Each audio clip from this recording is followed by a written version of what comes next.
早起这个大地震，苏花公路有真侪石头拢连落来。这个大石头拄好撼到驶过路的大货车，车顶的驾驶是当场死亡。请记者玉华来报道。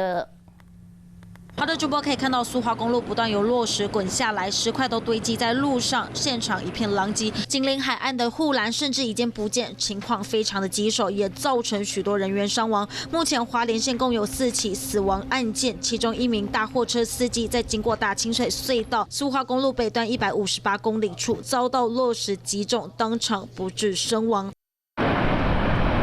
从海上的角度看，当时崩落的情况可以看得出来，苏花公路当时崩塌的状况是非常严重的，不止山壁卷起大片烟尘，同时在路上的驾驶也全部都被吓坏。而这起地震造成的灾害也让车辆无法顺利通行，伤亡的大货车司机目前也在讨论要派遣直升机进行吊挂的可能性中，相关单位也在尽力的抢修中，提醒民众要避开灾害路段，以免发生危险。以上是目前最新主播。 Hello， 我是易景。想要抢先掌握最及时的新闻资讯吗？赶快订阅、按赞、开启小铃铛，锁定华视新闻的 YouTube 频道。